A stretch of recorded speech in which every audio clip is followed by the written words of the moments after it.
અહો અહો શ્રી સદગુરુ કરુણા સિંધુ અપાર આપામર પર પ્રભુ કર્યો અહો અહો ઉપકાર સુપ્રભુ ચરણ કને ધરું આત્માથી સૌ હીન તે તો પ્રભુએ આપ્યો વરતું ચરણાધીન આદિ આજથી વરતો પ્રભુ આધીન દાસ દાસ હું દાસ છું આપ પ્રભુનો દીન સતસ્થાનક સમજાવીને ભીન બતાવ્યો આપ જ્ઞાન થકી તરવારવર એ ઉપકાર અમાપ જે સ્વરૂપ સમજાવીના પામ્યો દુઃખ અનંત સમજાવ્યું તે પદ નમો શ્રી સદગુરુ ભગવંત પરમ પુરુષ પ્રભુ સદગુરુ પરમ જ્ઞાન સુખધામ જેણે આપ્યું ભાનને તેને સદા પ્રણામ દેહ છતાં જેની દશા વર્તે દેહાતી આજ્ઞાનીના ચરણમાં હો વંદન અગણિત શ્રી કાહન ગુરુના શરણમાં હો વંદન અગણિત શ્રી ભગવતી માતના શરણમાં હો વંદન અગણિત નમો રિંગ ટણંગ નમો શ્રી ટણંગ નમો આયરણમ નમો વજણમ નમો લોય શવ શ્રવણમ શતારી મંગલમ હરિહંતા મંગલમ સિદ્ધા મંગલમ શાહો મંગલમ કેવલી પંતો ધમ્મો મંગલમ ચતારી લુગુટમાં હરિહંતા લુગુટમાં સિદ્ધા લુગુટમાં શાહો લુગુટમાં કેવલી પંતો ધમ્મો લુગુટમાં ચતારી શરણ ભોજામી હરિહંતે શરણ ભોજામી સિદ્ધે શરણ ભોજામી શાહો શરણ ભોજામી કેવલી પંતો ધમ્મો શરણ ભોજામી ઓમ નમો હરિહંતામ. આપણે આત્મસિદ્ધિ શાસ્ત્રનું 21 નંબરનું પદ. અસદગુરુ એ વિનયનો લાભ લહે જો કાંઈ મહામૌન્ય કર્મથી બુડે ભવજર માહી. એટલે એની અંદર શ્રીમદજીનું કહેવાનું પ્રયોજન એ છે કે જે પોતાના સ્વભાવથી અભાન છે, જેને પોતાના સ્વરૂપનું ભાન નથી, જેને પોતાના સ્વરૂપની સાવધાની નથી, એવા આત્મ સ્વરૂપથી અભાન જે જીવો છે તે કેવા છે? મહામોહી છે. તે કેવા છે? મિથ્યા દ્રષ્ટિ છે. તેને મહામૌન્ય કર્મ બંધાય છે. તેને મહામૌન્ય કર્મ બંધાય છે. મૂળ તો કેવા છે? જ્ઞાની સદગુરુને બીજાના વિનયની ક્યારેય પણ ઈચ્છા નથી હોતી. જે ખરેખર જ્ઞાની છે, જે ધર્મિષ્ઠ છે, કે જે ધર્માત્મા આપણે કહી છીએ, એવા જે જીવ છે એને ક્યારેય બીજાના વિનયની એને ઈચ્છા નથી હોતો. કોઈ મારો વિનય કરે, કોઈ મારી પ્રશંસા કરે, એવી જરા પણ ઈચ્છા નથી. તે પોતાનો વિનય કરવાના કામી નથી. એને પોતાના સ્વરૂપનો મહિમા છે. તેને પોતાનો વિનય થાય એને ઈચ્છા નથી, એનો તે કામી નથી. અહીંયા આચાર્ય પણ એ કહે છે, શ્રીમદજી પણ એમ જ કહે છે કે જેણે આચાર્ય પદ ધારણ કર્યું, જેણે ઉપાધ્યાય પદ ધારણ કર્યું, જેને મુનિ પણ ધારણ કર્યું છે, તે જો જગત પાસેથી માન લેવાની કામના કરે, કે જગત અમારી પ્રશંસા કરે કે અમે તો 28 મૂળગુણોનું પાલન કરીશી, અમને આચાર્યનું પદ ધારણ થયું છે, અમે ઉપાધ્યાય પઠન અને પાઠન કરાવી છે, એવી જો અંદર એને ભાવના હોય અને લોકો મારી પ્રશંસા કરે, તો આપણે ક્રિયા પરિણામ અભિપ્રાયમાં પણ આ વાત આવી ગઈ હતી કે લોકો હંમેશા પોતાના પ્રશંસાનો પડદો ખુલ્લો રાખે છે અને પોતાની જે લૌકિકમાં જે ખરેખર યોગ્ય નથી એવો પડદો બંધ રાખે, એવું કરતો હોય પણ એ પડદો બંધ રાખે છે, અને પોતાની જે સારી વસ્તુ છે એનો પડદો ખુલ્લો રાખે છે. તો કે એ નાટક કરી રહ્યા છે, આપણે આપણી જાતને છેતરી રહ્યા છીએ. તો કે જે આવી રીતે મુનિપણાનું નામ ધારણ કર્યું હોય અને જો એને અંદર જગત પાસેથી એને માન લેવાની ઈચ્છા હોય, એની કામના કરે અને પોતાને યથાર્થ અનુભવ છતાં સદગુરુપણું મારી અંદર પડેલું છે એવું જો તે સ્થાપન કરે અને એના જે માનનારા શિષ્યો છે એની પાસે એનો વિનય કરાવે, એને અંતરંગમાં એને માનની આદિની એને મીઠાશ હોય અને એ મીઠાશને તે વેદી રહ્યો હોય તો એને 70 કરોડા કરોડી મોહનીય કર્મનો બંધ પડે છે. એ બંધ બાંધીને તે અનંત કાળમાં એની રખડવાની જે જવાબદારી છે તે પોતે ઊભી કરે છે. તે નિગોદમાં જાય છે. જેને આવી વિનય કરાવવાની, જેને પ્રશંસા કરાવવાની, જેની અંદર કામના પડી છે અને આવા ઉચ્ચ પદ ધરાવતો હોય અને નીચ ક્રિયા કરતો હોય તો તેને 70 કરોડા કરોડી મોહનીય કર્મનો બંધ પડે છે અને એ બંધના ફળ સ્વરૂપે તે નિગોદમાં અનંતકાળ તેને રખડવાની જવાબદારી છે. જે શિષ્યો તત્વને સમજ્યા વિના કુગુરુનો જ્યાં ને ત્યાં વિનય કરે, તત્વની સમજણ નથી અને કુગુરુને સાચા ગુરુ માની લેશે અને તેનો જ્યાં ને ત્યાં વિનય કરે, એને નમન કરતા રહે, એને પણ મોહનીય કર્મનો બંધ પડે છે. કુગુરુનો વિનય કરે એટલા જ માટે 6 અનાયતનમાં કુદેવ, કુગુરુ, કુશાસ્ત્ર એની વાત બતાવી છે. તો ત્યાં કુગુરુનો વિનય નહીં કરવાનો, કેમ કે તે વંદનને લાયક નથી, તે વિનયને લાયક નથી, કે જે વસ્તુ સ્વરૂપથી વિપરીત પ્રરૂપણા કરે છે. એવા જે કુગુરુ છે એ કુગુરુનો જો પોતાને તત્વની સમજણ નહીં હોય તો એ જ્યાં ને ત્યાં વિનય કરે છે, એને નમન કરતા રહેશે, તે પણ મોહનીય કર્મને બાંધે છે અને જ્યાં સુધી મોહનીય કર્મ બંધાશે તેના ફળ સ્વરૂપે જીવ સંસારમાં રખડે છે. નિમિત્તની અપેક્ષાએ ખરેખર તો પોતાના પુરુષાર્થની એને લાયકાત, પોતાના પુરુષાર્થની નબળાઈ છે, એની ઉપાદાનની લાયકાત નથી, ત્યારે 12મા કર્મનો બંધ પડે છે. પરંતુ જ્યાં સુધી મોહનીય કર્મનો બંધ હશે ત્યાં સુધી જીવને વિતરાગપણું પ્રાપ્ત નહીં થાય. જેવું વિતરાગપણું પ્રાપ્ત થશે પોતાના સ્વભાવના આશ્રયે, ત્યારે 12મા મોહનીય કર્મ પણ પોતાની યોગ્યતાથી તે પણ ખરી જાય છે, એનો પણ નાશ થાય અથવા તો તે કર્મ અકર્મ રૂપે પરિણમી જાય છે.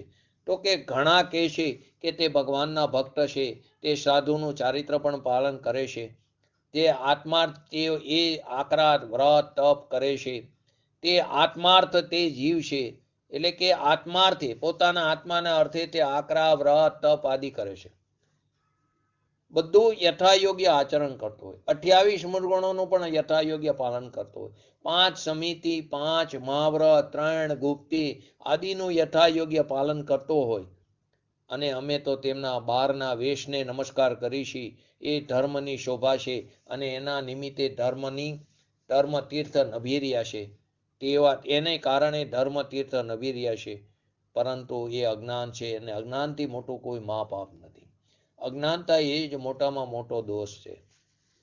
આપણે પોતે પરીક્ષક નથી બની શકતા કે તે સત્ય વસ્તુનું નિરૂપણ કરે છે કે તે પોતાની વસ્તુ અંદર અભિપ્રાય જોડી દેશે. તે પોતાનો અભિપ્રાય જોડે તો આપણને તો ખબર નથી સત્ય વસ્તુ છે કે તે ખોટી વસ્તુ છે, વસ્તુ સ્વરૂપથી વિરુદ્ધ વસ્તુ છે. એના માટે પોતાનો અભ્યાસ જરૂરી છે. એ માટે પોતાનો અભ્યાસ, એટલા જ માટે આચાર્ય વારંવાર કહે છે, તું સ્વાધ્યાય કર, પોતે પરીક્ષક બન અને પોતે નક્કી કર એમણે કહેલી વસ્તુ યથાયોગ્ય છે કે નહીં. માટે અમરચંદ્ર આચાર્યજી એ પણ એમ કહે છે, અમે કહી છીએ એમ તું માની ન લેજો, તું તારા જ્ઞાનથી એને પ્રમાણ કરજે, એનાથી તું ચોકસાઈ કરજે, એવી એમનામાં નિર્માણતા છે. તો કે જેને આપણે એવું માની લઈએ આવા જે છે તેને કારણે ધર્મતીર્થ નભી રહ્યા છે, પરંતુ એ અજ્ઞાનતા છે અને અજ્ઞાનથી મોટું કોઈ મહાપાપ નથી. અજ્ઞાનપણું, અજાણપણું એક બચાવ નથી. વળી કોઈ પક્ષી પણ આપણે ગયા સ્વાધ્યાયમાં લીધું હતું ગઈકાલે, પક્ષી પણ રાત્રિ ભોજન કરતા નથી, ઢોરને પણ કોઈ પણ પ્રકારનો પરિગ્રહ નથી, વનસ્પતિમાં પણ શક્તિ અપેક્ષાએ તો એ પણ સિદ્ધ ભગવાન, દરેક જીવ મમ સ્વરૂપ એ સિદ્ધ સમાન. તો વનસ્પતિ પણ એક જીવ છે, તે વનસ્પતિકાય જીવ છે. પછી તે ભલે સાધારણ વનસ્પતિ હોય કે પ્રત્યેક વનસ્પતિ હોય, પણ દરેકમાં જીવ છે. તો વનસ્પતિમાં શક્તિ રૂપે તે સિદ્ધ જેવો આત્મા છે, પણ એ કોઈ જીવની હિંસા કરતા નથી. તે કોઈ જીવની હિંસા કરતા નથી. એકેન્દ્રિય જીવ ક્યાં કોઈની હિંસા કરે છે? માટે આપણે એને વંદન કરવાથી ધર્મલાભ થવો જોઈએ. એ તો અહિંસાનું પાલન કરે છે અને મહાવીર સ્વામી ભગવાન કહી ગયા અહિંસા પરમો ધર્મ. એ તો ધર્મનું પાલન કરી રહ્યા છે, પરંતુ એમને કયા અહિંસા પરમો ધર્મ કીધા? પોતાની અંદર રાગ દ્વેષાદી ભાવની ઉત્પત્તિ ન થવી એ અહિંસા ને એ પરમ ધર્મ છે. એમ એમને કીધું છે. આપણે બહારની હિંસા સાથે એને જોડી દીધું. તો વનસ્પતિ પણ કોઈની હિંસા તો કરતા નથી, તો એને વંદન કરવાથી ધર્મ લાભ થવો જોઈએ. છે ને અમુક માન્યતામાં ઝાડને પગે લાગે, એની પૂજા કરે છે.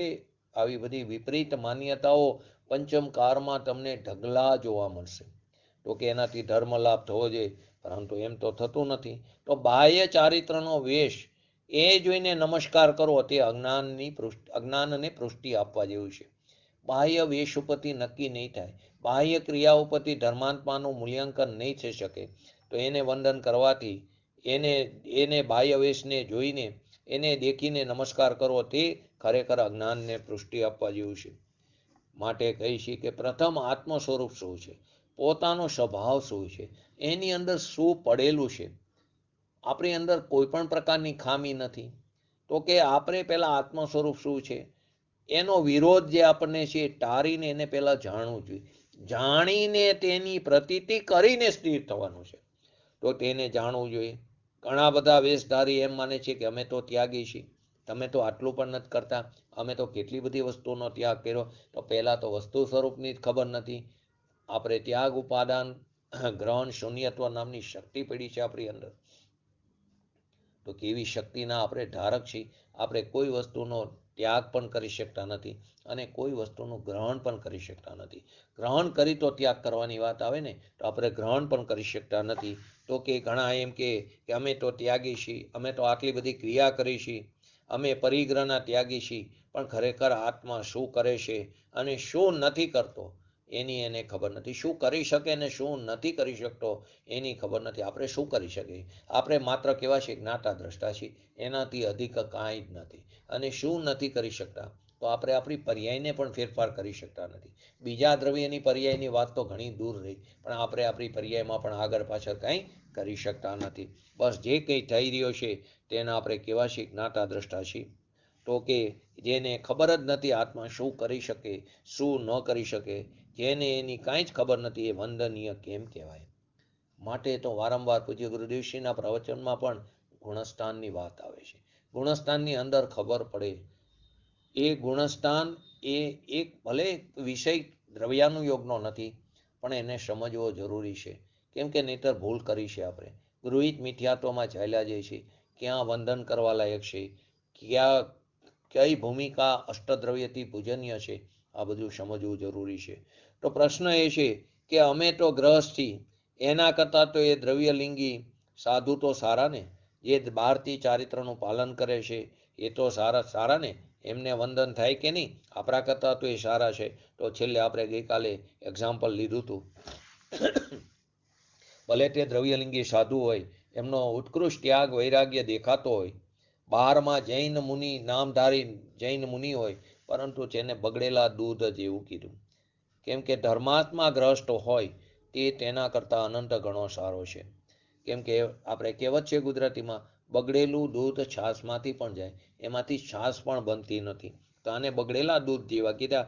ભલે તે દ્રવ્યલિંગી સાધુ હોય, એનો ત્યાગ વૈરાગ્ય ઉત્કૃષ્ટ હોય, બહારમાં જૈન મુનિ, નામધારી મુનિ હોય, છતાં તે બગડેલા દૂધ જેવા છે. પરંતુ તેના કરતાં તે ધર્માત્મા છે, જેને વિતરાગપણું પ્રાપ્ત કર્યું છે. ભલે પછી તે ગ્રહસ્થ દશામાં હોય, ચોથા ગુણસ્થાને દ્રવ્યલિંગી શ્રાવક હોય, પાંચમા ગુણસ્થાને પણ તે દ્રવ્યલિંગી શ્રાવક હોય, એમાં અવ્રતી શ્રાવક છે ચોથામાં, પાંચમામાં દેશવિરત તે શ્રાવક હોય, તે એના કરતાં અનંત ગણો સારો છે.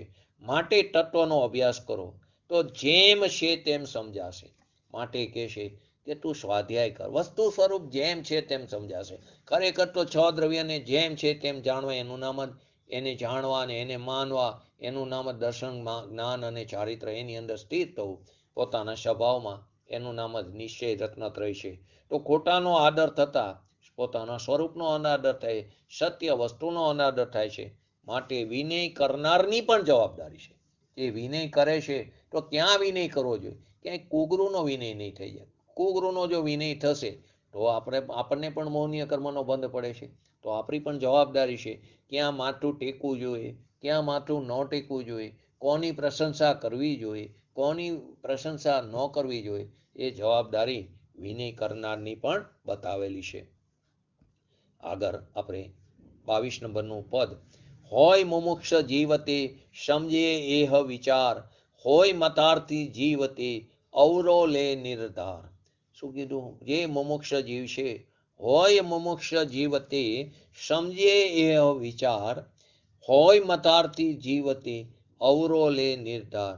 ગુરુ પાસેથી એક સાચો ન્યાય, એક સિદ્ધાંતને યથાર્થ રીતે જો સમજી લે, એક સાચો ન્યાય સમજનાર કે જેની દ્રષ્ટિ ખરેખર પોતાના સ્વભાવ તરફ ગઈ છે, તે આખી જિંદગી તેના ઉપકારને નહીં ભૂલે.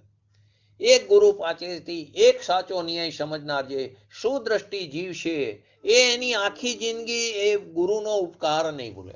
આપણે પણ પૂજ્ય ગુરુ ઋષિનો ઉપકાર આ જીવન પર્યંત તો નહીં ભૂલી. કેમ કે એમના નિમિત્તે આપણને સત્ય વસ્તુ હાથમાં આવી, નહીતર આપણે પણ ક્રિયાકાંડમાં અટવાઈ ગયા હોત. કેમ કે આપણે બધા સંપ્રદાય બાજુના હતા. કેમ કે અહીં તો દિગંબર ધર્મ હતો નહીં, તો એમણે દિગંબરના શાસ્ત્રો એમની પાસે આવ્યા અને એમને સત્ય વસ્તુનું પરીક્ષણ થયું અને એમને આપણી સમક્ષ ખુલ્લું કર્યું. તો આપણને સરળ ભાષામાં ખુલ્લું કર્યું, તો આપણે તે ક્રિયાકાંડમાંથી બચ્યા. ક્રિયા કરવાની ના એમને ક્યારેય નથી પાડી, પરંતુ તે ધર્મ નથી, તે સમજાયું. લોકો અલગ અર્થ કરીને કહો તે ક્રિયાની ના પાડે, ક્રિયાની ના નથી પાડી, પરંતુ તે ધર્મ નથી, તે શુભ ભાવ છે, તે કસાઈ છે, તે હિંસા છે. એમ વસ્તુ સ્વરૂપનું એમને યથાર્થ નિરૂપણ કર્યું. ખરેખર આત્મધર્મ તો પોતાના સ્વભાવના આશ્રય થાય છે. કેમ કે આત્માનો માર્ગ આત્મામાંથી નીકળીને આત્મામાં સમાય છે.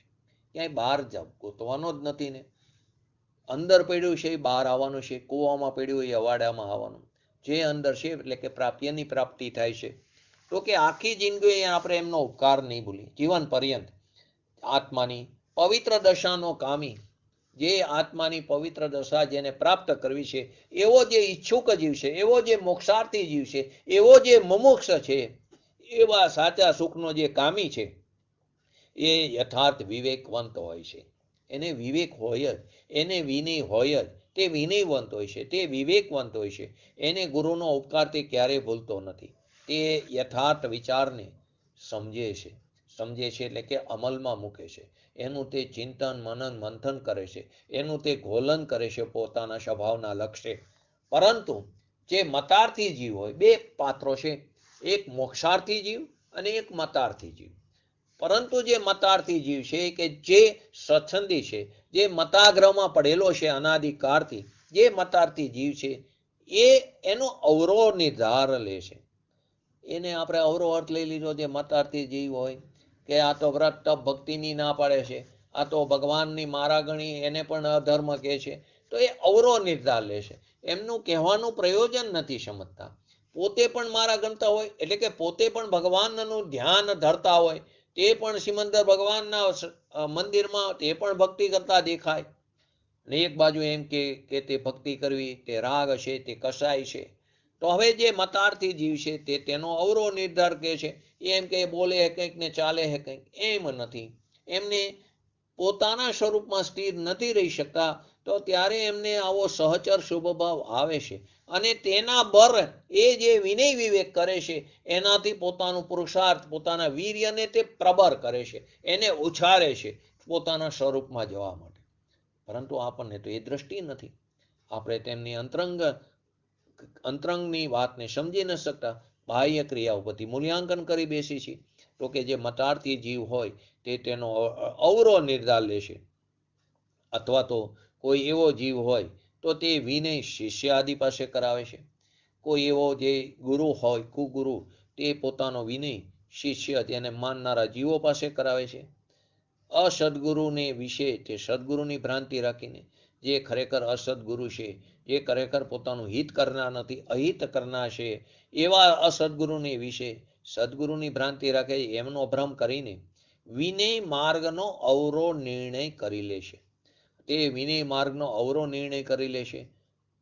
કરવો જોઈએ વિનય કોનો? કે જે સત્ય વસ્તુને પ્રરૂપણા કરતો હોય તેનો, અને એનો ઉપકાર ન ભૂલવો જોઈએ. અને આ કોનો વિનય કરી લેશે? અવરો નિર્ધાર કરીને અસદગુરુનો એ વિનય કરી બેસે છે અને માને છે કે પોતે દ્રઢ મુમુક્ષ છે, પોતે વિનયવંત છે, હું બરાબર છું, હું દ્રઢપણે એમનું પાલન કરું છું, પોતાને દ્રઢ મુમુક્ષ માને.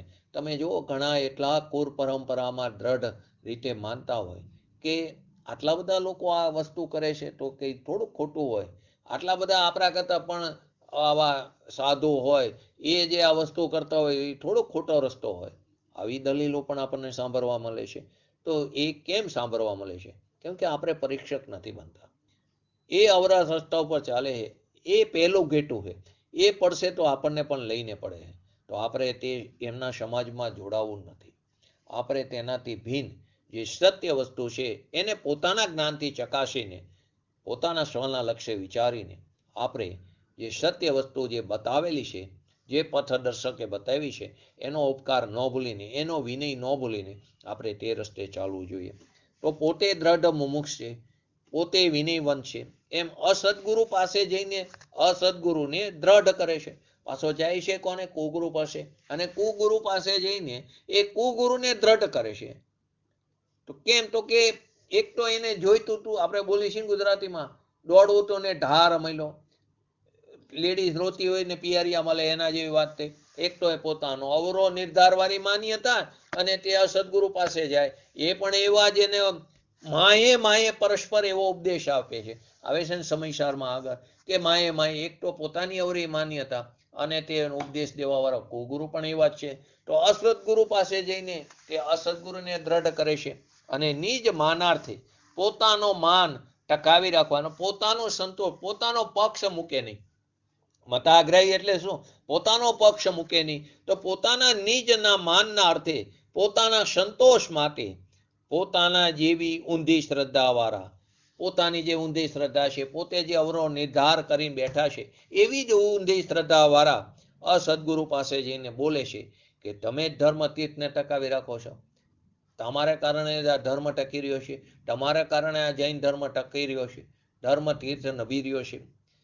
આપ જ સાચા છો, બીજા આમ કહે છે માટે ખોટા છે, બીજા આનાથી વિપરીત વાત કરે છે એ ખોટા છે, તમે જ સાચા છો, તમે જે રસ્તો બતાવ્યો તે જ રસ્તો સાચો છે. પોતે રસ્તાનું પરીક્ષણ તો કરતો નથી અને પરીક્ષણ કરતો નથી તો એમના બતાવેલા રસ્તા ઉપર જાય છે અને આગળ જઈને એને લક્ષ્યની પ્રાપ્તિ તો થતી નથી. એમાં આ પર્યાય પૂરી થઈ જાય છે અને એટલી બધી ગૃહિત મિથ્યાત્વમાં ચાલ્યો જાય છે કે તે પાછો ફરી મનુષ્ય ભાવ એને પ્રાપ્ત કરવો અતિ દુર્લભ છે.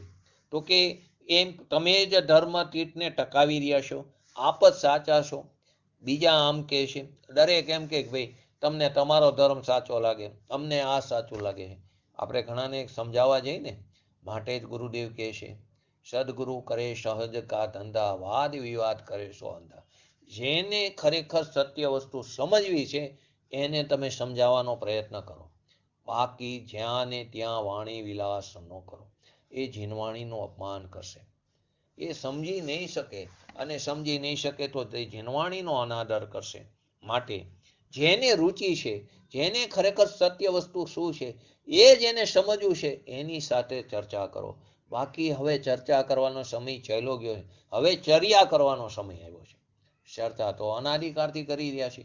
હવે ચર્યા કરવાનો, સ્થિર થવાનો, પોતાના સ્વરૂપમાં લીન થવાનો સમય છે આ મનુષ્ય પર્યાય. માટે કહે છે કે બીજા આમ કહે છે માટે તે ખોટા છે.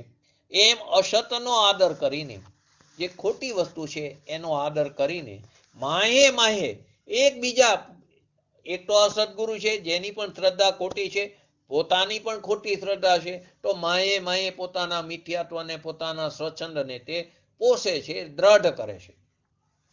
બંને એ પ્રકારના માણસો મળી ગયા. માટે જ કે સત્સંગ વધારો, સત્સમાગમ વધારો. નહીતર એક તો તમારા અંદર વિકલ્પો એવા આવતા હશે અને તમે એવા લોકોની સંગતિમાં જશો તો તમારું વધારે દ્રઢ થશે તે ઊંધી માન્યતા. તો કે માહે માહે મિથ્યાત્વને, સ્વચ્છંદને તે દ્રઢ કરે છે. પોતાને પોતાનું અહિત કરવું નથી. પોતાને પોતાનું, કોઈ જીવને પોતાનું અહિત નથી કરવું. દરેક જીવને સુખની પ્રાપ્તિ કરવી છે. પરંતુ સુખ ક્યાં મળે છે, કેવી રીતે મળે છે, ક્યાં પડેલું છે એ વસ્તુની ખબર નથી. તો કોઈને પોતાનું અહિત કરવું નથી, છતાં અજ્ઞાન એ બચાવ નથી. શું કરે? અમને જ્ઞાન નથી, પણ અમારામાં અજ્ઞાનતા છે, તો એ અજ્ઞાનતા એ બચાવ નથી. માટે તો વારંવાર કહીશ, અજ્ઞાનતાથી મોટો કોઈ દોષ નથી. માટે તે જીવ અવશ્યપણે ભવ જર્દીમાં ડૂબે છે, ભવસાગરમાં ડૂબે છે. તે જીવ નિશ્ચિતપણે તે પંચ પરાવર્તનના પરિભ્રમણમાં ભટકતો રહેશે. કાળક્રમે જો એના પરિણામો ડે બાય ડે કાળક્રમે જો એના પરિણામ બગડતા રહેશે તો નિશ્ચિતપણે તે નિગોદમાં ચાલ્યો જશે. ત્યાંથી કેવી રીતે બહાર નીકળશે? ત્રસ્તપણું પ્રાપ્ત કરવું એ પણ અતિ મુશ્કેલ છે. બે ઇન્દ્રિયપણું પ્રાપ્ત કરવું એ પણ અતિ દુર્લભ છે. મનુષ્યપણાની વાત તો ઘણી દૂર રહી. તો કે એવા જીવો આ વિનય માર્ગનો દુરુપયોગ કરીને, આ જે વિનય માર્ગ બતાવ્યો આચાર્ય ભગવંતે, એનો દુરુપયોગ કરીને પોતાનું અહિત કરે છે, પોતાના ભવને વધારે છે. તે એનું પરિભ્રમણ એનું પાકું કરે છે, ભવભ્રમણનું. તો પોતાનું તે અહિત કરે છે.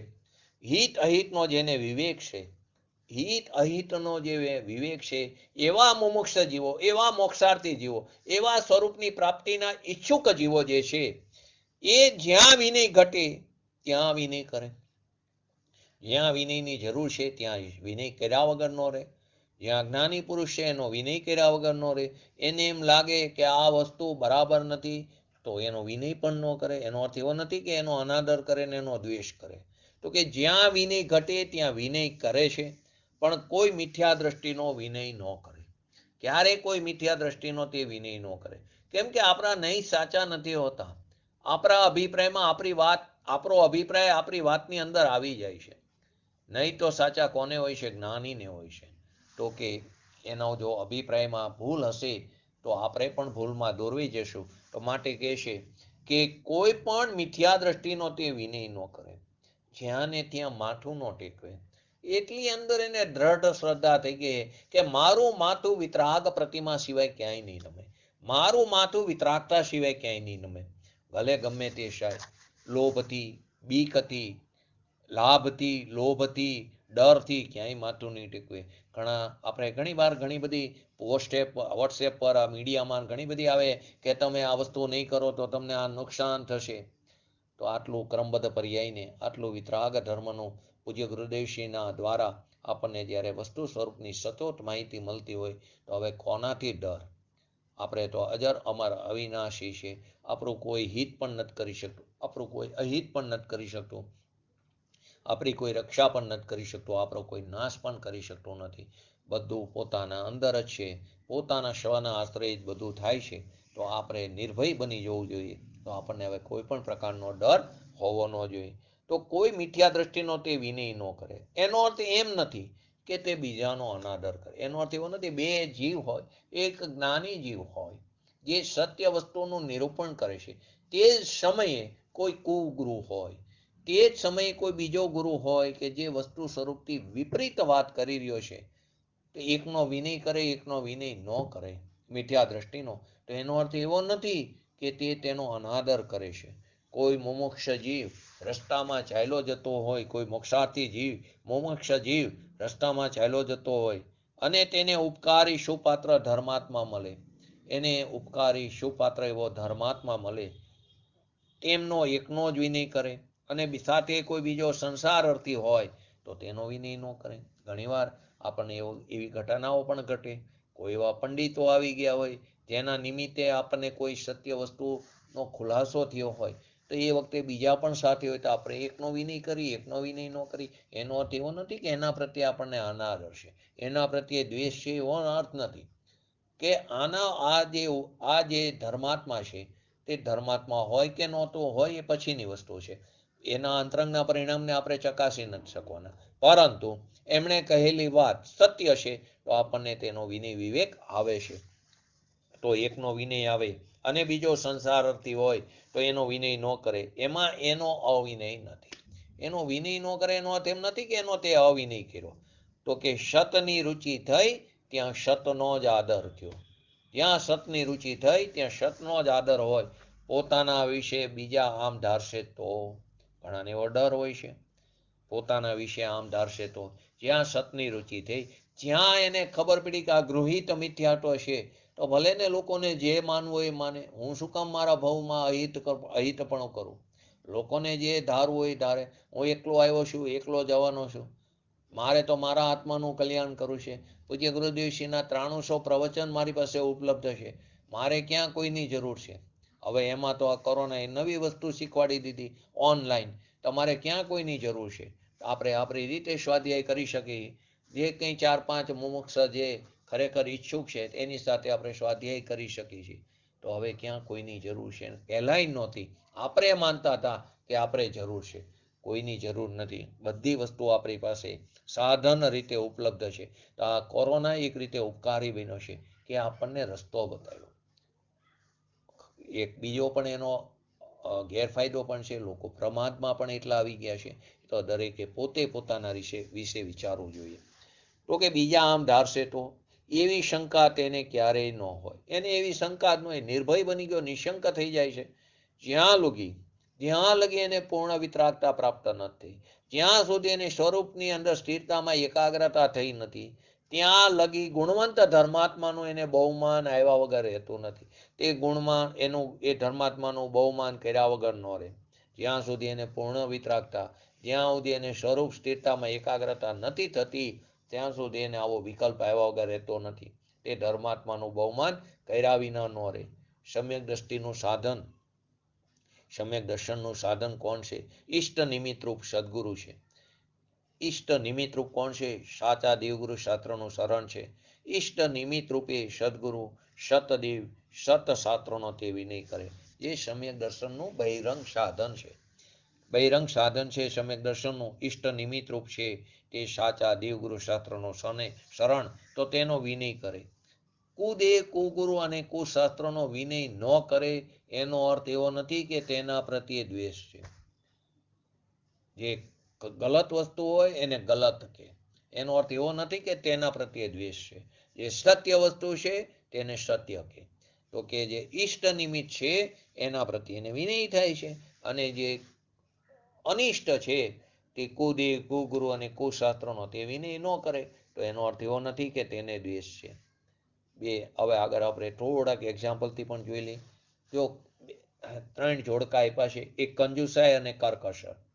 કંજુસાઈ અને કરકસર બે ભાવમાં કેટલો આંતરો છે. આપણે કોઈને એમ કહી કે આ કંજૂસ માણસ છે, કોઈને આપણે એમ કહીએ આ કરકસર છે, કરકસરીઓ છે.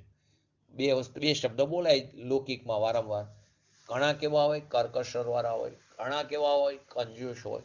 તો બંને વચ્ચે ભાવમાં ઘણો મોટો આંતરો છે. કેટલો મોટો આંતરો છે સમજાવશું?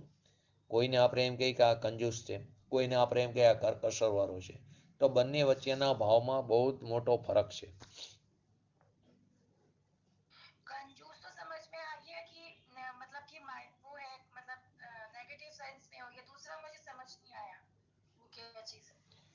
કરકસર એટલે કે બચત કરીને ચાલવા વાળો જીવ, જ્યાં ત્યાં પૈસા ન વાપરે, કરકસર કરીને વાપરે. એમ 10 રૂપિયાની વસ્તુ હોય, 5 જગ્યાએ ભાવ કસીને પછી કરકસર કરીને ખરીદી કરે. તો એનું બહુ સરસ એક્ઝામ્પલ આપીને સમજાવ્યું આપણને. એનો અર્થ શું છે? એક વિવેકપૂર્વક જેમ છે તેમ સમજીને વિવેકથી વર્તે છે. જે કરકસર વાળો છે તે વિવેકપૂર્વક જેમ છે, જે મારી પાસે છે એટલું જેમ છે તેમ સમજીને તે વિવેકથી વર્તે છે. મારી પાસે આટલા પૈસા છે તો મારે એટલામાંથી ચલાવવાનું છે, તો વિવેકપૂર્વક જેમ છે તેમ વર્તે છે, તેમ સમજીને વર્તે છે. અને બીજો જે છે તે પોતાની તૃષ્ણાને પોષે છે. તે પોતાની તૃષ્ણાને પોષે છે કે એને તો એ તૃષ્ણા એની પૂરી જ નથી થતી, તેને પોષવા માટેનો પ્રયત્ન કરે છે. તેવી જ રીતે દ્રઢતા અને મતાગ્રહમાં આંતરો છે. જેવી રીતે કંજૂસ અને કરકસરમાં ફરક છે, એવી જ વાત જેની અંદર દ્રઢતા છે તે અને મતાગ્રહ, એ બંને વચ્ચે એટલો જ ફરક છે જેટલો કંજૂસ અને કરકસરિયા જીવ વચ્ચે ફરક છે. તો દ્રઢતા એટલે સત સ્વરૂપની નિશંક એને પકડ છે. આપણી અંદર એટલી દ્રઢતા છે હવે કે ગમે તેવો આવે કે આપણે ક્યાંય ગૃહિત મિથ્યાત્વમાં ન ફસાય.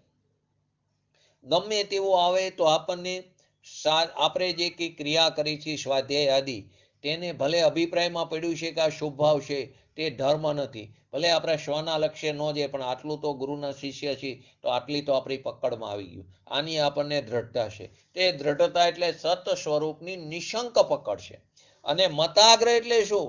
મારાપણાના પક્ષની બુદ્ધિ છે. મતાગ્રહ કે હું જે માનું છું તે જ બરાબર, મારા ભલે તે અવરો હોય. તો મતાગ્રહ એટલે પોતાના મતને તે ક્યારેય છોડી ન શકતો. તો કે એ મતાગ્રહમાં શું છે? મારાપણાની પક્ષ જે છે, મારાપણાનો એની બુદ્ધિ છે. અને દ્રઢતામાં સત સ્વરૂપની નિશંક પકડ છે. કોઈ પણ એમાં શંકા નથી, તેની બરાબર પકડ છે. ગમે એવું થાય પણ એની દ્રઢતામાં ફરક પડતો નથી. જેની જ્યારે મતાગ્રહની અંદર દ્વેષ ભાવની હયાતી હોય છે. હું કહું એ સાચું, તમે કોઈ બરાબર નહીં, તેમાં એના પ્રત્યે એને દ્વેષ ભાવ પડેલો છે. પોતાનો પક્ષ બરાબર, હું જ સાચો, તો કે એમાં દ્વેષ ભાવની હયાતી હોય છે. જેવી રીતે ઉદાર અને ઉડાવ, કોઈ ઉદાર જીવનો હોય અને કોઈ ઉડાવ જીવનો હોય, તો બેયના ભાવના આશયમાં જેમ ફેર છે. ઉદાર કોને કહેવાય ને ઉડાવ, બે પ્રકારના જીવ છે.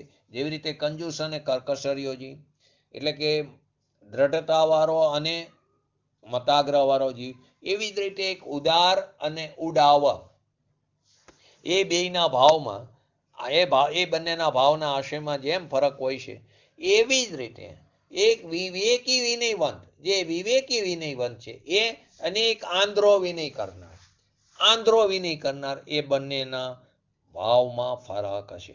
જેવો ઉદારમાં ઘણા નથી ઉદાર જીવનો હોય કે એની પાસે હોય બિંદાસ બધાને આપે, અને કોઈ ઉડાવ હોય.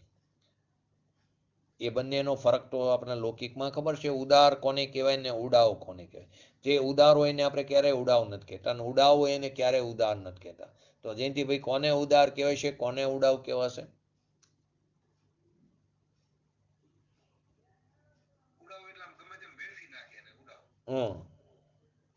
ઉદાર એટલે જ્યાં જરૂરિયાત હોય ત્યાં એની પાસે બિંદાસ પૈસા વાપરે.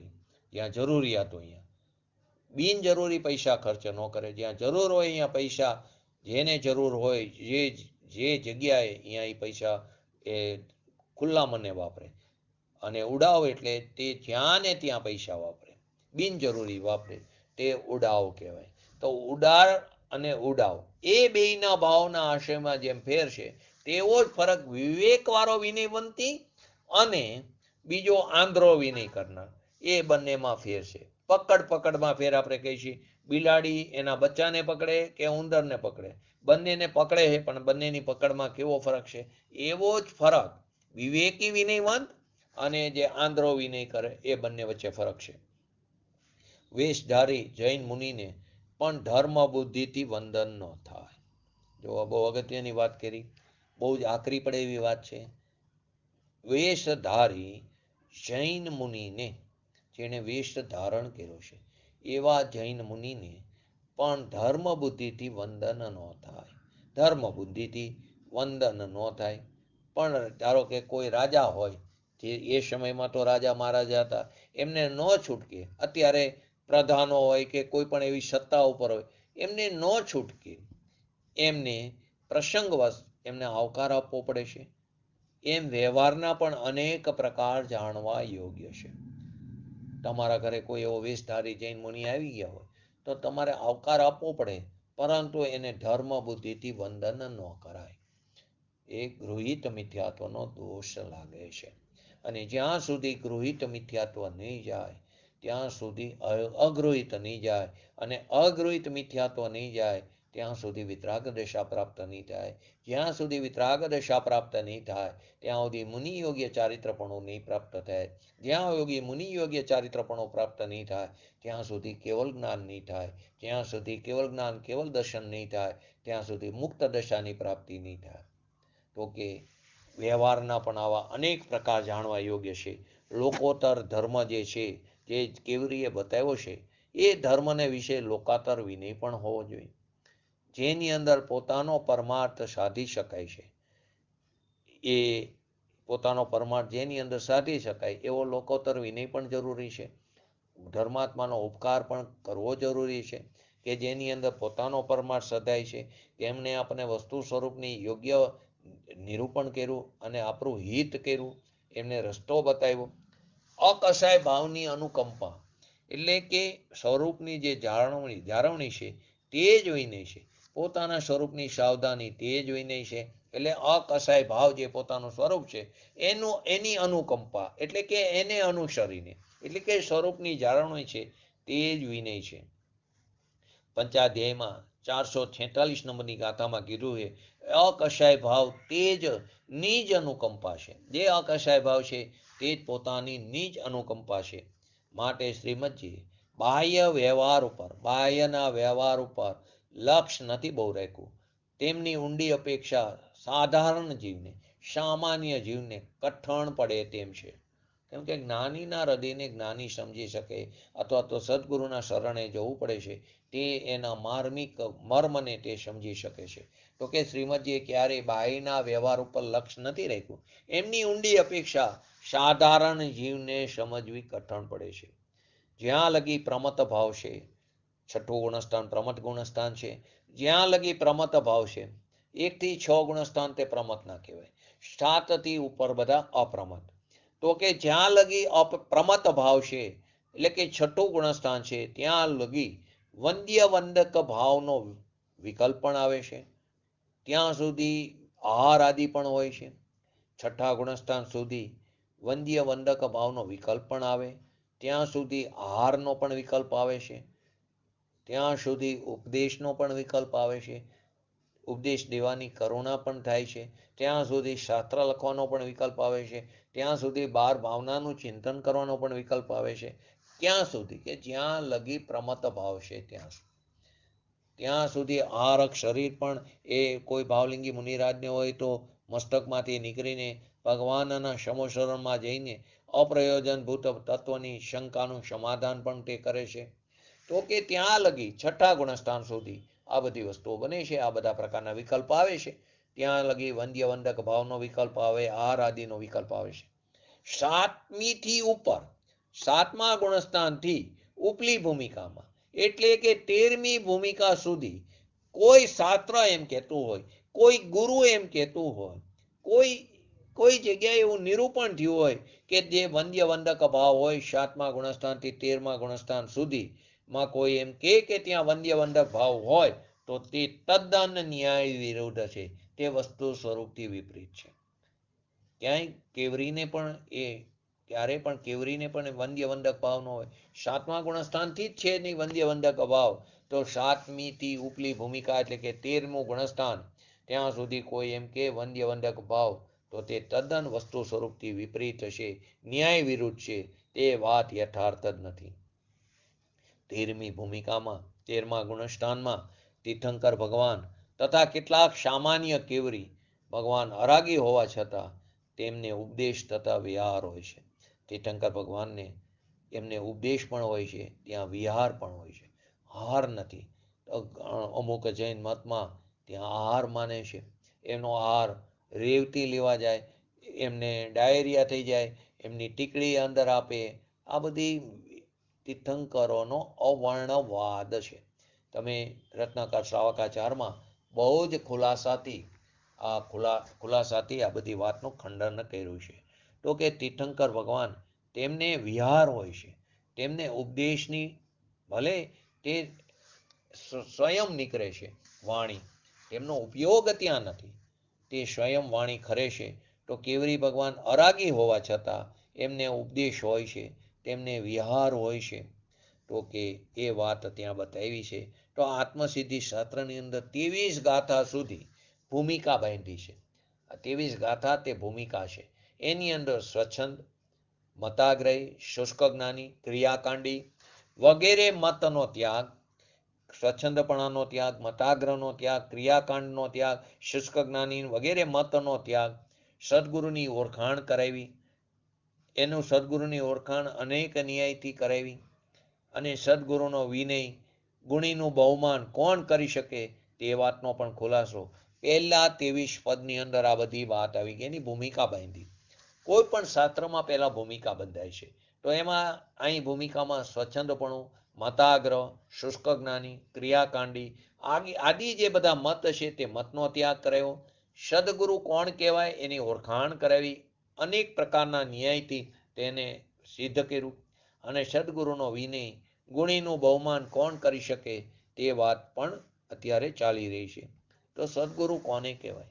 સતશાસ્ત્ર કોને કહેવાય, શું પાત્રતા કોને કહીએ, વરી કોને વંદન કરવું, કોનો વિનય કરવો અને કેમ કરવો, કેવો અભિપ્રાય રાખવો, કોનો વિનય ન કરવો, કોને વંદન ન કરવું, આ બધા કથન અનેક ન્યાયથી આવે, તેથી ઘણા જીવોની મૂંઝવણ થાય છે. શું કીધું? સદગુરુ કોને કહેવાય, સાચું શાસ્ત્ર. અમારે પણ સાચા ગુરુને શોધવા છે. ઘણાના આવા પ્રશ્નો હોય છે, કેવી રીતે નક્કી કરશું કે આ સાચા ગુરુ છે કે નહીં? તો એના માટે તારે પહેલા સ્વાધ્યાય કરવો પડશે. તો કે એના માટે સાચા શાસ્ત્રો ક્યાં છે એ પણ નક્કી કરવું પડશે ને. અત્યારે તો આપણને પૂજ્ય ગુરુદેવશ્રીના નિમિત્તે મળી ગયા, પરંતુ કોઈ એવા જીવ હોય કે જેમને હજી ગુરુદેવશ્રીનો શાસ્ત્ર હાથમાં ન હોય, એટલે કે પૂજ્ય ગુરુદેવશ્રીના પ્રવચનો સાંભળ્યા ન હોય, તો એ કેવી રીતે નક્કી કરશે કે આ સમયસાર, પ્રવચનસાર, નિયમસાર, પંચ પરમાગમ આદિ જે દિગંબર શાસ્ત્રો છે તે સાચા શાસ્ત્રો છે, નક્કી કેવી રીતે કરશે? તો પહેલાં એને અભ્યાસ કરવો પડશે. એ અભ્યાસ કરીને પોતે નક્કી કરવું પડશે, પોતે પરીક્ષક બનવું પડશે. તો કે સદગુરુ કોણ કહેવાય? કે એ સદગુરુ કહેવાય કે જે સદગુરુ એમ કહેતો હોય કે તું તારા આત્મા સામે જો, મારી સામે જોઈશ ત્યાં સુધી તને તારા આત્માની પ્રાપ્તિ નહીં થાય. એ સાચા સદગુરુ કહેવાય. સતશાસ્ત્ર કોને કહેવાય? કે જ્યાં વિતરાગતાની વાતનું પોષણ થતું હોય, કે જ્યાં રાગનું પોષણ ન થતું હોય, જ્યાં હિંસાનું પોષણ ન થતું હોય, જ્યાં અહિંસાની વાત થતી હોય, રાગદ્વેષાદી ભાવોના ત્યાગની વાત થતી હોય, તે સત્યશાસ્ત્ર કહેવાય. સુપાત્રતા કોને કહીએ? સુપાત્રતા બાહ્યમાં અષ્ટમુર્ગુણોનું પાલન હોય, કરતો હોય, 22 પ્રકારના અભક્ષ્ય ચીજનું ભક્ષણ ન કરતો હોય, રાત્રિ ભોજન ન કરતો હોય, એવા નામધારી એને જૈન હોય, એ બધા સુપાત્ર કહેવાય. વળી કોને વંદન કરવું? આપણે તો જ્યાં ને ત્યાં વંદન કરી બેસીએ છીએ. વંદન જ્યાં ને ત્યાં ન કરાય. ગૃહિત મિથ્યાત્વનું પાપ લાગે છે. એટલા માટે તો વારંવાર હું કહું છું, ગુણસ્થાન સમજવું બહુ જ જરૂરી છે. વળી કોને વંદન કરવું? વિનય કેમ કરવો? કેમ વિનય કરવો જોઈએ? કેમ પૂજ્ય ગુરુદેવશ્રીની સ્તુતિ બોલવી જોઈએ? શ્રીમદજીની છે ને સ્તુતિ, કેમ બોલવી જોઈએ? પ્રણિપાત સ્તુતિ. કેમ કે જે સાચા સદગુરુ છે એનો ઉપકાર ક્યારેય ભૂલવાય નહીં. કેમ કે એને સાચો રસ્તો આ પંચમ કારમાં બતાવ્યો છે. તો એનો વિનય કેમ કરવો જોઈએ? કેવો અભિપ્રાય આપણે રાખવો જોઈએ? પહેલી તો વસ્તુ, અભિપ્રાય પરિણામ અને ક્રિયાની જ વસ્તુની ખબર નથી પડતી. અને અભિપ્રાય આપણો સાચો છે કે ખોટો, પહેલાં તો અભિપ્રાય ક્યાં છે એ જ નથી ખબર પડતી. તો આપણે રીત પણ જોઈ હતી. ક્રિયા પરિણામ અભિપ્રાયમાં શું છે એવા પ્રશ્નો પૂછતા જાઓ. જે છેલ્લો જવાબ આવે એ આપણો અભિપ્રાય. હવે એ અભિપ્રાય સાચો છે કે ખોટો, એના માટે પણ અભ્યાસ જરૂરી છે. તો કેવો અભિપ્રાય રાખવો? કોનો વિનય ન કરવો જોઈએ? કુદેવ, કુગુરુ, કુશાસ્ત્રનો વિનય ન કરવો જોઈએ. શસ્ત્ર, વસ્ત્ર, સ્ત્રી, અલંકાર મારા જેને ધારણ કરી હોય તે સાચા દેવ નથી. તો કે તેનો વિનય ન કરવો જોઈએ, એમને વંદન ન કરવું જોઈએ. આ બધા કથન શાસ્ત્રમાં ન્યાયથી આવે છે. તો કે ઘણા જીવોને તકલીફ થાય, મૂંઝવણ થાય, પરંતુ જે સાચો મુમુક્ષ છે, જેની ખરેખર તત્વની પ્રાપ્તિ કરવી છે, જેને અંદરથી ઉપડ્યું છે કે મારે કોઈ પણ હિસાબે મારા સ્વભાવની પ્રાપ્તિ કરવી છે, વિકલ્પમાં ભલે એ બોલવામાં આવે, ખરેખર તો એને પોતાના સ્વભાવનો મહિમા આવે છે. એને ક્યારેય મૂંઝવણ નહીં થાય. તે યથાર્થ વિચારને જ્યાં જેમ છે ત્યાં તેમ સમજે છે. તે પોતાનો જે વિચાર આવે છે યથાર્થ, એ જ્યાં જે જગ્યાએ જે રીતે છે તેને તે રીતે તે સમજે છે. કેમ કે એક આત્માર્થનો તે કામી છે. પોતાના સ્વરૂપની જ પ્રાપ્તિ કરવી છે. એને કોઈ પણ હિસાબે પોતાના સ્વરૂપની પ્રાપ્તિ કરવી છે. પણ જેની સાચી પાત્રતા નથી, જેની ખરેખર સાચી પાત્રતા નથી, તેને શંકા, મૂંઝવણ ઊભા થઈ કરશે કે સાચાની શી ખબર પડે? સાચા ગુરુ કેવી રીતે મારે ગોતવા? સાચું શાસ્ત્ર આ છે કે નહીં એની મને ખબર કેવી રીતે પડશે? શું ગુરુ કોણ હશે? વિનય કેમ હશે? કોઈ ઉપદેશ આપે છે, કોઈ આમ ધર્મનું સ્થાપન કરે છે, કોઈ આવો ઉપદેશ પણ આપે, એમાં પણ આત્મા શબ્દની જ વાત આવે છે. હવે પોતે નક્કી નથી કરી શકતો કે સત્ય છે કે ગલત. દરેક જીવને, દરેક જે ઉપદેશક છે એને પોતાની વસ્તુ અંદર નાખવી હોય છે. ધારો કે લૌકિકમાં પણ, ધારો કે ફેક્ટરી હોય કોઈને, તો બધી વસ્તુ જે બનાવે પ્રોડક્શન, તો બધી એકદમ યોગ્ય નથી બનતી, કોઈક અંદર ડિફેક્ટિવ પણ બની જાય. તો એ પોતાના ઘરે માલ નથી રાખતો, એ માલને શું કરે, સારા માલની અંદર તે માલને નાખી દે અને એ માલ વેચાઈ જાય. એમ આ જે પોતાનો મત જે છે કુગુરુનો પોતાનો જે અભિપ્રાય છે, તે થોડીક સારી વસ્તુ કહીને એની અંદર એના અભિપ્રાયને નાખી દે. આપણને તો ખબર નથી આમાં શું સાચું શું ખોટું, તો આપણે એમાં દોરવાઈ જઈએ છીએ અને તે ડૂબે એની સાથે આપણને પણ ડૂબાડે છે. માટે કહે છે કે પરીક્ષક બન, સ્વાધ્યાય કર. તો કે કોઈ આમ ધર્મનું સ્થાપન કરે છે, તેથી અમને તો મૂંઝવણ વધે છે, કે અમને તો બધી બાજુ આત્મા આત્મા શબ્દ સાંભળવા મળે છે. અત્યારની પરિસ્થિતિને અનુસંધાનમાં હું કહું છું, આપણને ખબર નથી પડતી સાચું શું. તમે સ્વામિનારાયણમાં જાઓ તો આત્મા શબ્દ આવે છે. તમે અન્ય જૈન મતમાં પણ અત્યારે આત્માની વાતો કરવા માંડ્યા છે. તો કે શું ગુરુ કોણ હશે, વિનય કેમ હશે, કોઈ ઉપદેશ આપે, કોઈ ધર્મનું સ્થાપન કરે છે. તેથી તો અમને તો મૂંઝવણ વધે છે, જેની પાત્રતા નથી તેને સાચી. કારણ કે જ્યાં જ્યાં જઈએ ત્યાં બધા પોતાના માલની ઉત્કૃષ્ટતા ટાંકે છે. લૌકિકમાં તો આ બધી ખબર પડે છે. આપણે દરેક દુકાન ઉપર જઈ, ધારો કે આપણે કોઈ વસ્તુની ખરીદી કરવી હોય, તો કોઈ પણ વસ્તુની, તો એ વસ્તુની 8-10 દુકાન હોય તો દરેક પોતપોતાના માલની તે ગુણવત્તા કહે છે. ત્યાં સુધી પણ કહેતા હોય, ધારો કે વાસણ લેવા ગયા હોય તો અમે પણ આ જ વાસણ ઘરે વાપરીએ, ભલે એ વાપરતો ન હોય. ધારો કે કાપડિયાને અહીંયા ગયા હોય તો અમે પણ આ જ કાપડ 2 વર્ષથી પહેરી, પણ જરાય ફાટતું નથી, એને પહેરવું ન હોય, વાપરવું ન હોય, પણ પોતાના માલની તે ઉત્કૃષ્ટતા તે ટાંકે છે. પણ જેને સ્વચ્છંદ મતાગ્રની અંદર નથી ટકવું અને જેને સાચું સમજવાની તીવ્ર જિજ્ઞાસા કુતૂહલ ઉપડ્યું છે, એને તો યથાર્થપણે સમજવું જોઈશે. એ પોતાની જવાબદારી. યથાર્થપણે કેવી રીતે સમજવું એ પોતાની જવાબદારી. માટે તો કે શાસ્ત્રને સમજવા માટે 5 વસ્તુ કીધી: શબ્દાર્થ, ભાવાર્થ, નયાર્થ, મતાર્થ અને આગમાર્થ. તો એ જેને મતાગ્રની અંદર નથી ટકવું, જેને સ્વચ્છંદમાં નથી રહેવું, જેને સાચું સમજવાની તીવ્ર જિજ્ઞાસા ઉપડી છે, એને યથાર્થપણું સમજવું જોઈએ. અભિપ્રાયમાં ક્યાં ક્યાં ભૂલ આવે, મારા અભિપ્રાય, જ્યાં સુધી અભિપ્રાય નહીં ફરે ત્યાં સુધી બધું નકામું. તો પહેલા અભિપ્રાયને ફેરવવાનો છે. તો અભિપ્રાયમાં ક્યાં ક્યાં ભૂલ આવે છે એ જાણવા માટે માનને છોડવું પડશે, મતાગ્રને છોડીને સદગુરુના શરણે જવું. પોતાના અભિપ્રાયમાં ક્યાં ક્યાં ભૂલ છે કોણ બતાવશે? સદગુરુ બતાવશે, સત્સમાગમ બતાવશે. તે અભિપ્રાયને સમજવો પડશે ક્યાં ક્યાં મારી ભૂલ છે. કેમ કે અભિપ્રાય દિશા નક્કી કરે છે. અભિપ્રાય તે પરિણામનું સ્ટીયરિંગ છે, પરિણામ તેના પૈડા છે. સ્ટીયરિંગ જેમ બદલાય તેમ પૈડા દિશા બદલે છે. ત્યાં સુધી અભિપ્રાય નહીં ફરે ત્યાં સુધી પરિણામોમાં નિર્મળતા નહીં આવે, ત્યાં સુધીની ક્રિયા પણ યથાર્થ નથી. તો અભિપ્રાયમાં ક્યાં ક્યાં ભૂલ આવે છે એ જાણવા માટે માન અને મતાગ્ર છોડીને સદગુરુના શરણે જવું. કારણ કે પોતાના સ્વચ્છંદે કાર્ય થતું નથી. પોતાના સ્વચ્છંદે ઉલટાનું એ બમણું થાય છે, એનાથી કાર્ય નથી થતું, પરંતુ શું થાય? ગાઢ થાય છે. શાસ્ત્રનો ન્યાય તથા સત્ય અસત્યના ભેદ ગમે એટલા અટપટા હોય તથા મુમુક્ષને મૂંઝવણ ન થાય.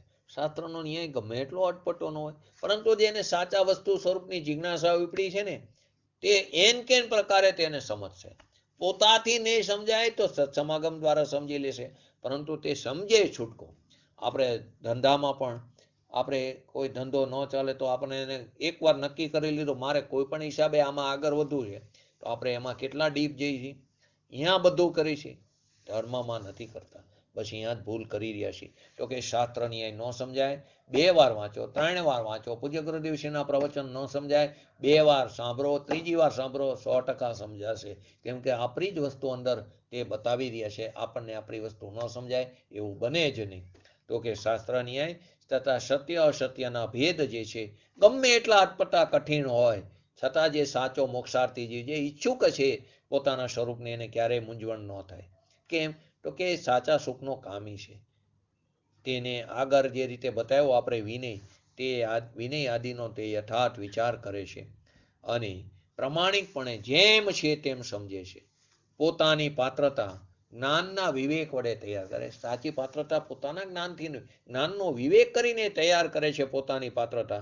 એને ક્યારે મૂંઝવણ થતી નથી. એને મૂંઝવણ ન થતા બધી મૂંઝવણ જે ઊભી થઈ હતી અજ્ઞાન દશામાં એનો નિસંદેહપણે નિકાલ થઈ જાય સદગુરુના શરણે. માટે મારે મારું પૂર્ણ સત્વ સ્વરૂપ જે છે, મારું જે અવિકારી સ્વરૂપ છે, માને મારું જે ત્રિકાર નિર્મળ શુદ્ધ આત્મપદ છે એ જોઈએ છે. એ જ જોઈએ છે, એ સિવાય મને બીજું કોઈ પ્રયોજનકારી નથી. એવો જ એને યથાર્થ નિશ્ચય હોય છે. કોને? કે જેને સ્વરૂપની કામના છે, જેને સ્વરૂપની પ્રાપ્તિનો જે ઈચ્છુક જીવ છે, જે મોક્ષાર્થી જીવ છે, જે મુમુક્ષ જીવ છે, જે સાચી પાત્રતા ધરાવે છે, તે જીવને એનો યથાર્થ નિશ્ચય હોય છે. એને એ જીવ પોતે રાગ અને રાગ રહિત એવા નિજ પદની વેચણીમાં, એટલે કે ભેદ જ્ઞાનની વાત કરી, એટલે કે રાગ અને રાગ રહિત જે પોતાનો સ્વભાવ છે, પોતાનું નિજ પદ છે, એની વેચણીમાં એને ક્યારેય મૂંઝવણ નહીં થાય. તો આપણે પણ આવું ભેદ જ્ઞાન ડગલે ને પગલે કરીને આપણી પર્યાયમાં શીઘ્ર ને શીઘ્ર વિતરાગતા પ્રાપ્ત કરી એવી પરમ વિરલ ભાવના સાથે આજનું વ્યક્તત્વ પૂરું કરું છું. જય જિનેન્દ્ર. બોલો જીનવાણી સ્તુતિ.